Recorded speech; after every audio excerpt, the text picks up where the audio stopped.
အားလုံးပဲမင်္ဂလာပါကျွန်တော် web development channel နေပြီးတော့ပြန်လည်ကြိုဆိုလိုက်ပါတယ်ကျွန်တော်ဒီဘက်မှာကျွန်တော်ဘာကြောင့်ပြောရမလဲဆိုရှင်ကျွန်တော် CSS ရဲ့ before နဲ့ after အကြောင်းကိုကျွန်တော်ပြပြသွားမှာဖြစ်ပါတယ်ကျွန်တော်ဗီဒီယိုကိုစလိုက်ရအောင်ကျွန်တော်ထုံးစံတိုင်းပဲကျွန်တော်က HTML file တစ်ခုစောင့်မယ် before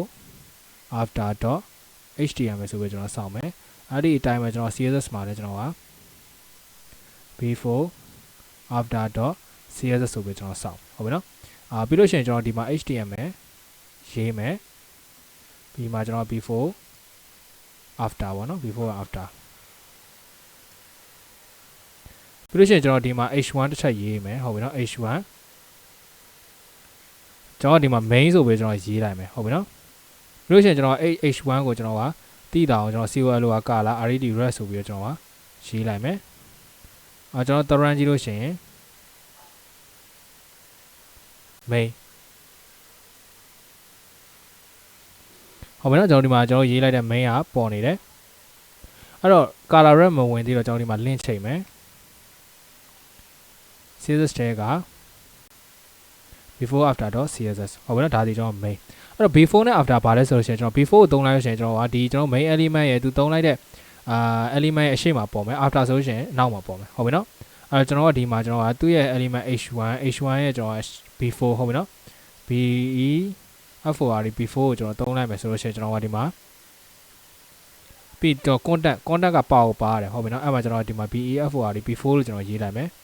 အဲ့ကြောင့်ကျွန်တော် before main ဆိုပြီးကျွန်တော်ပေါ်လာဟုတ်ပြီနော် space လေးခံရင်ကျွန်တော်ဒီမှာ space လေးထပ်ခံလိုက် before main ဆိုပြီးပေါ်လာဟုတ်ပြီနော်ဒါစီကျွန်တော်က before အဲ့မှာကျွန်တော် color change လို့ရတယ် col လို့က color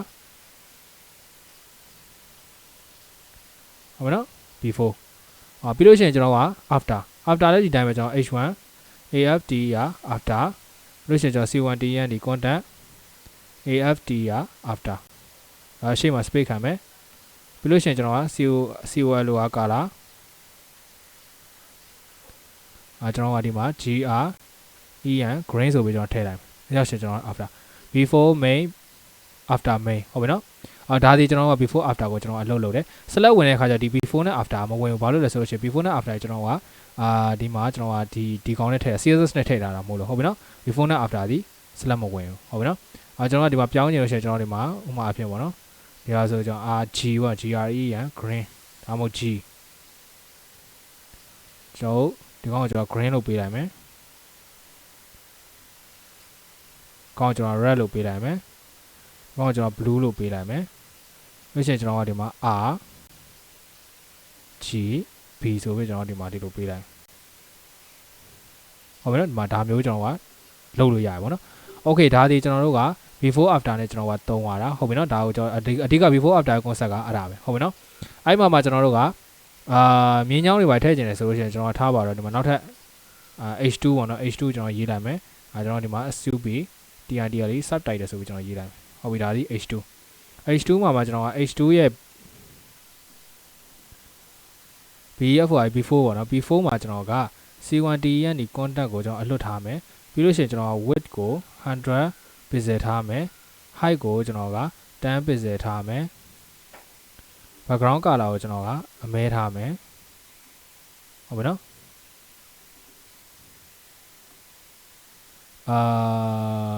background color ကိုအမဲထားမယ်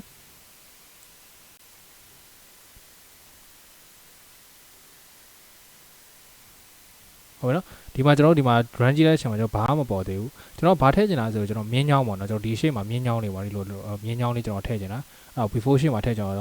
ကျွန်တော်လောလောဆယ်ဒီမှာအခုဒီပုံစံလေးကျွန်တော်လုပ်ထားတယ်လောလောဆယ်မပေါ်သေးဘူးပေါ့နော်မပေါ်သေးကျွန်တော်ဘာထည့်ရမလဲဆိုဒီချိန်မှာကျွန်တော် position absolute ထည့်ပေးလိုက်ဟုတ်ပြီနော်သူ့ရဲ့ကျွန်တော် h2 မှာကျွန်တော်က position related ထည့်ပေးလိုက်အဲ့ကြောင့်ရှင်သူကဒီမှာပေါ်လာပြီဟုတ်ပြီနော်ကျွန်တော်ဒီထိပ်မှာကျွန်တော်ပေါ်လာပြီအဲ့ကြောင့်ရှင်ကျွန်တော်ပြီးလို့ရှင်ကျွန်တော် after မှာထည့်ကြည့်မယ်ဒါက h2 ပေါ့နော်ကျွန်တော်ဒီမှာ1 pixel လို့ပဲကျွန်တော်ထားလိုက်မယ်ဒီကောင်ကိုလည်းကျွန်တော်1 pixel လို့ထားလိုက်မယ်ဒီကောင်ကကျွန်တော်ဘာဖြစ်သွားပြီလဲဆိုတော့ after ဟုတ်ပြီနော်အဲ့တော့နှစ်ခုလုံးစီကျွန်တော် opposition absolute position related ပေါ့နော်အဲ့ဒီမှာကျွန်တော်က h2 ကိုကျွန်တော်က test align ကျွန်တော် center ပေးလိုက်မယ်အဲ့ဒါဆိုကျွန်တော်အလဲရောက်သွားပြီဟုတ်ပြီနော်အလဲမှာကျွန်တော်ကဒီမှာ before ကိုကျွန်တော်က bottom 0ပေးလိုက်မယ်ဘာဖြစ်လို့လဲဆိုတော့ position absolute ပေးထားတော့ကျွန်တော်ရွှေ့လို့ရတယ်ဟုတ်ပြီနော် သူကဘာနဲ့ရွှေ့မှာလဲဆိုရှင်ကျွန်တော် h2 position လေးတက်ပေးထားတဲ့ကောင်ပေါ်မူတည်ပြီးတော့သူကရွှေ့မှာဟုတ်ပြီနော်0ထားတဲ့အချိန်မှာသူအောက်ရောက်လာပြီဟုတ်ပြီနော်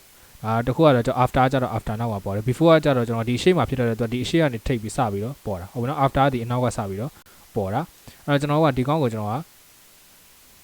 right ကျွန်တော်0ဆိုလို့ရှိရင်တော့သူဟိုဘက်ရောက်သွားနိုင်မယ်ဟုတ်ပြီနော်ဟိုဘက်ရောက်သွားမယ်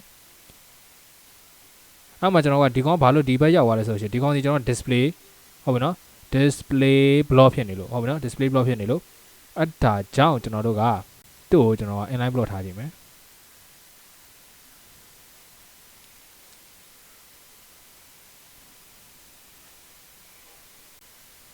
inline block ဆိုလို့ရှိရင်ကျွန်တော်အလည်မရတော့ဟုတ်ပြီနော်အဲ့တော့ကျွန်တော်ကဒီကောင်ကိုကျွန်တော် right 0ကျွန်တော်မထားဘဲနဲ့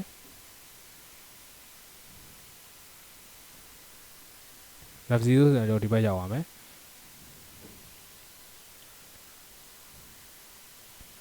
အတိမာမ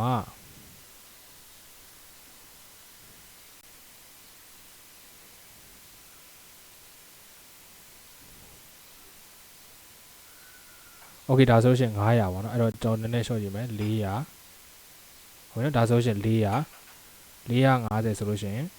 ဒါနည်းနည်းများပါပြီကျွန်တော်420လောက်ထားကြည့်မယ်410ဟုတ်နော်ဒီလောက်ဆိုလို့ရှင်ကျွန်တော်က bottom ကိုကျွန်တော်က10 pixel နဲ့ထားကြည့်မယ်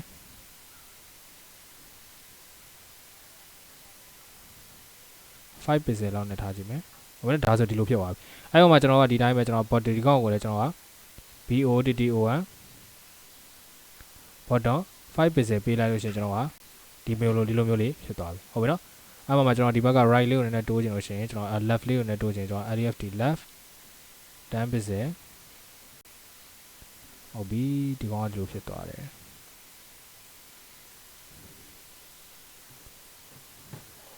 ဒီဘက်ကကျွန်တော်ကဒီဘက်ကကောင်ကျွန်တော်ညှိလိုက်ပဲ410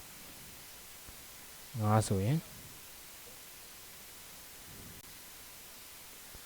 73ဆိုတာဆိုကျွန်တော်ဒီလိုညှိလိုက်ဟုတ်နော်အဓိကကျွန်တော်ဒါမျိုးကျွန်တော်ကရေးလို့ရတယ်ပေါ့နော် before after နဲ့ကျွန်တော်ဒီလိုဆက်လုံးတွေထည့်လို့ရတယ်ကျွန်တော်ဒီလိုမျိုး element တွေကျွန်တော်ဒီမြင်းချောင်းတွေပါကျွန်တော်ကထည့်လို့ရတယ်ဟုတ်ပြီနော်ဒါဒီကျွန်တော်က before after နဲ့သုံးပြသွားတာဖြစ်ပါတယ်အဲ့တော့ဒီ video ကတော့ before after တော့ဒီလောက်ပါပဲကျွန်တော်နောက် video မှာနောက်ထပ်သင်ခန်းစာတော့ထပ်ပြီးတော့ပြောပြမှာပါအဲ့တော့ဒီ video ဒီလောက်ပါပဲအားလုံးကျေးဇူးအများကြီးတင်ပါတယ် web development channel ပါ